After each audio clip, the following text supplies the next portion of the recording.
عجیب پاگل قسم کی حرکتیں ہیں یار, تم بیٹی دے رہے ہو اور تمہارا معیار ہی ہے.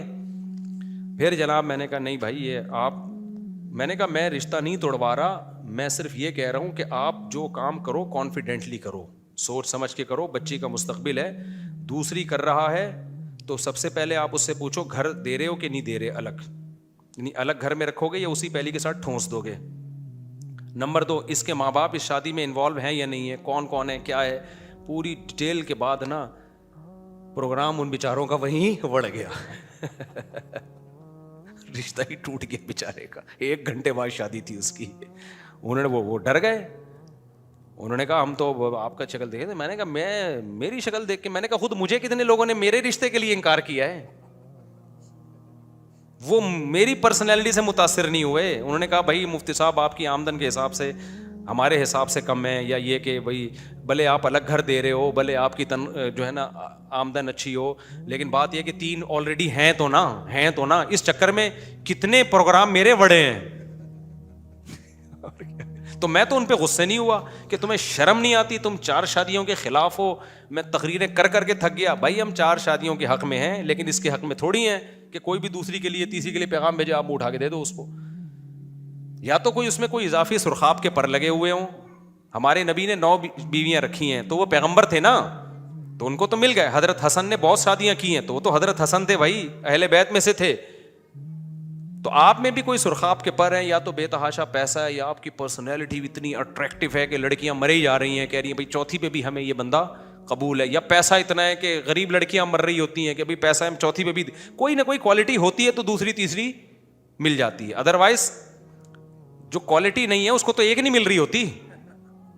کتنے لونڈے لپاڑے آتے ہیں, آپ 4 کی بات کرتے ہو اور ہمیں ایک بھی نہیں مل رہی. تو مجھے شعر یاد آتا ہے, پانی وانی کی بات کرتے ہو, دل جلانے کی بات کرتے ہو, 6 مہینے سے منہ نہیں دھویا, تم نہانے کی بات کرتے ہو. تم کس کی بات کرتے؟ وہ کہتے ہیں مصعب آپ ممبر پہ بیٹھ کے 4 کی بات کرتے ہو, ایک بھی مل رہی. تو میں کہتا ہوں تمہارا روزگار نہیں ہے. ہم کہتے ہیں بے روزگار ہیں. تو بے روزگار کو آدھی بھی نہیں ملتی, ایک تو دور کی بات ہے. کون دے گا بھائی, باپ کہے گا تو کھلائے گا کہاں سے, میرے ہی خرچے پہ اگر میں نے پالنا ہے تو میں اپنے گھر ہی نہ رکھ لوں اس کو. تو مسائل ہیں لوگوں کے ساتھ نا.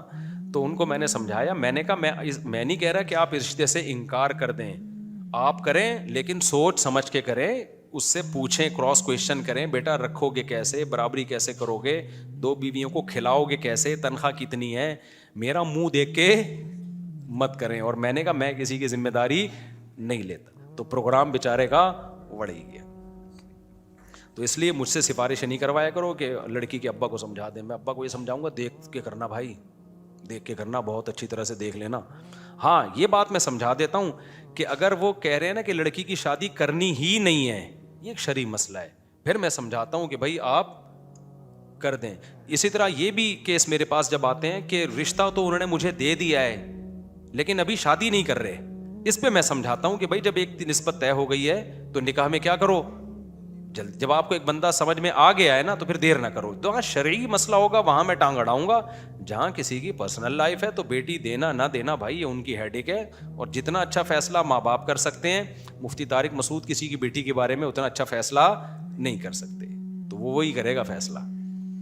ایسے کیس ہے نا, آپ لوگ کبھی میرے ساتھ بیٹھو بھائی, کیا کیا فلمیں چل رہی ہیں مارکیٹ میں.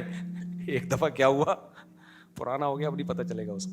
ایک لڑکا آیا, میرے ابا نہیں مان رہے شادی پہ, تو ابا مان رہے تھے, کہہ رہے تھے یہاں نہیں کر, یہ لڑکی ٹھیک نہیں ہے, فلاں جگہ کر. تو ابا کہیں اور کروانا چاہ رہے تھے, یہ کہیں اور. یہ پھڈا چل رہا تھا باپ بیٹے میں. اچھا ابا میرے معتقد بیان بھی سنتے ہیں, بیٹا بھی معتقد. تو بیٹے نے کہا کہ بہانہ بیٹے کو اچھا مل گیا کہ ابا کو مفتی صاحب کے پاس لے آؤ. میں تو اکثر یہی کہتا ہوں نا, جہاں بیٹا چاہ رہا ہے وہاں کرو. تو وہ میرے پاس آیا کہ ابا کو لے آئیں, میں لے آؤں, میں جہاں چاہ رہا ہوں وہاں کر دیں. میں نے کہا ٹھیک, یہ شرعی مسئلہ ہے بھائی, جہاں بیٹا چاہ رہا ہے وہاں کرو. تو میں نے کہا ٹھیک ہے ابا کو لے آؤ. میں ٹائم دیتا ہوں لوگوں کو, ایسا نہیں ہے میں بھاگتا ہوں. جہاں مجھے موقع ملے, کوئی خدمت ہو سکتی ہے تو میں دے دیتا ہوں ٹائم. میں اس بچے کی جگہ اپنے آپ کو رکھ کے سوتا ہوں. میرا ابا نہ مان رہے ہوتے اور میں چاہ رہا ہوتا تو میرے پر کیا گزر رہی ہوتی. کیا خیال ہے, ہمارے بھی تو جذبات ہیں نا. تو مجھے لگا کہ یار اس کے اوپر وہی گزر رہی تھی جو میرے اوپر ایک ونس اپون اے ٹائم گزر رہی تھی, کیونکہ میرے ساتھ بھی ہو چکا ہے ایسا. تو میں نے کہا بلا لے اپنے ابا کو.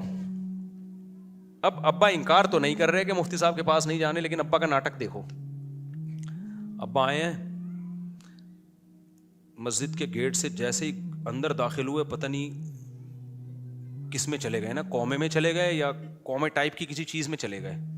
میں نے ایسی بیماری اب تک دیکھی نہیں تھی, عجیب سے نا ہکا بکا. یعنی انہوں نے یہ شو کیا جیسے میں بہت شوق میں آ گیا ہوں یہ سن کے کہ میرا بیٹا وہاں شادی کر رہا ہے. اب میں نا ٹینشن میں آ گیا ہوں. اب یعنی ایموشنل بلیک میل نہیں ہوتا بچے کو. اچھا میں نے دیکھا, میں نے کہا تو چلاؤ تو صحیح بھائی, ان کو چل ہی نہیں رہے نا. اب 2 بندے ان کو پکڑ کے اندر میرے آفس میں گھسیٹ کے لا رہے ہیں. چل میں نے کہا گر جائیں گے, یہ ہو کیا گیا؟ لڑکا کہہ رہا پتہ نہیں کیا ہوا ابا کو. ابا ناٹک کر رہے ہیں کہ میں بہت ڈپریشن میں ہوں تاکہ میں ان پہ ترس کھاؤں. بولوں بھائی ابا مر جائے گا, وہیں کر لے جہاں ابا کہہ رہے ہیں. یہ ابا کا ناٹک یہ چل رہا تھا. سمجھ میں آئی ہو یار؟ یہ تو بہت اسٹریس میں آ گئے ہیں نا. شوق لگا ان کو, شوق لگا کہ مفتی صاحب مجھے سمجھائیں گے کہ وہاں کرو یہاں نہیں کرو. تو ابا آ رہے ہیں نا یوں. میں واقعی ڈر گیا, پہلے تو میں بہت ڈر گیا. میں نے کہا یار یہ کہیں گر آ گئے, ایمبولینس منگواؤ بھائی. میں بچے کو کہہ رہا ہوں یار ایمبولینس منگوا, کہہ رہے ہیں نہیں مفتی صاحب یہ کچھ ایسا ہے نہیں. ایسا ہے, وہ ابا سے ڈر بھی رہا ہے. اچھا گھسیٹ کے نا یہاں بڑی مشکل سے ابا کو لا کے بینچ پہ بٹھایا. ابا اب یوں بیٹھے ہوئے ہیں, نہ یوں دیکھ رہے ہیں نہ یوں ہو رہے ہیں, نہ گردن پیچھے جا رہی ہے. میں نے کہا یار یہ سکتے کی عجیب قسم ہے کہ گھٹنے کام کر رہے ہیں, گھٹنے پورے فولڈ ہو رہے ہیں بیٹھنے کے لیے, لیکن باقی جسم ہل نہیں رہا. پھر بھی مجھے 50% تھا کہ ناٹک ہے, 50% میں نے کہا شاید کوئی شوق میں چلے گئے ہوں. آنکھیں بھی تھوڑی سی نا ان کی عجیب سی نمی سی جیسے رو پڑیں گے. میں گیا, میں نے کہا حضرت کچھ بات کرنا چاہتا ہوں مگر آپ اجازت دیں. کیوں؟ شوق میں 10 منٹ شوق میں. میں نے کہا حضرت, ہلکی سی نا غیر اختیاری مسکراہٹ آئی ان کے چہرے پہ نا. غیر اختیاری طور پہ نہیں, آدمی کو نہ چاہتے ہوئے بھی مسکرانا پڑتا ہے اس کو. ان کو تو پتا تھا میں ناٹک کر رہا ہوں نا, یوں ہلکے سے مسکرائے. تو میں نے کہا بھائی ان کو لے جا یار, گھر میں مسئلہ حل کرو. میں نے کہا لے جا بھائی, میں نہیں سمجھا رہا ان کو. وہ ہل ہی نہیں رہے نا. میں نے کہا یہ ہلیں گے تو سمجھاؤں گا نا. میں نے کہا پتہ نہیں ان کو سنائی بھی دے رہا ہے کہ نہیں دے رہا, یہ تو سکتے میں ہے. وہ بھی کہہ رہا پتہ نہیں ابا کو ہو کیا گیا ہے. میں نے کہا بھائی اس سے پہلے کہ کچھ سچی مچی میں ہو جائے ان کو لے جاؤ. تو ابا بھی بڑی فلم ہے بھائی, ابا بھی آج کل مارکیٹ میں ہلکے. یار چھوڑو بیچارے کو, کرنے دو یار, اس کی لائف ہے, انجوائے کرنے دو اس کو جہاں وہ کر رہا ہے. کیوں اتنا آپ نے اس کو سر پہ چڑھا دیا؟ کیا کریں یار. مفتی صاحب میں آپ یہ ہو گیا میرے بھائی. اگر دنیا میں ہمیں کوئی تکلیف یا پریشانی آئے تو ہمیں کیسے معلوم ہوگا کہ یہ آزمائش ہے, ہمارے گناہوں کا وبال ہے؟ اگر احساس ہو گیا نا کہ میرے گناہوں کا وبال ہے اور اللہ کی طرف طبیعت مائل ہو گئی تو سمجھ لو یہ اللہ کی طرف سے نعمت ہے. اور اگر کوئی فکر ہی نہیں ہو رہی ہے نا, جب بھی گناہ پر عذاب آتا ہے نا اور وہ عذاب بن کے آئے تو اس میں توبہ کی توفیق نہیں ملتی. پچھلی امتوں کو دیکھ لو, فرعون پہ کتنی مصیبتیں آئیں تو ذرا بھی توبہ کی توفیق نہیں ملی. وہ کہتا ہے یہ موسیٰ کی معاذ اللہ نقل کفر نحوست ہے. تو گناہ سزائیں مل رہی ہیں, پریشانیاں آ رہی ہیں اور دل اللہ کی طرف مائل ہی نہیں ہو رہا, تو سمجھ لو یہ آخرت کے عذاب سے پہلے دنیا کا عذاب ہے.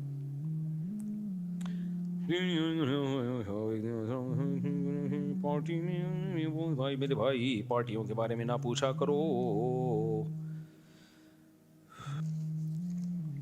آج کے زمانے میں درمیانے طبقے کی خاندان میں حق مہر کتنا ہونا چاہیے؟ بھائی وہ خاندان والوں سے پوچھو, ماموں کی باتیں کس سے پوچھو, ماموں سے جا کے پوچھو.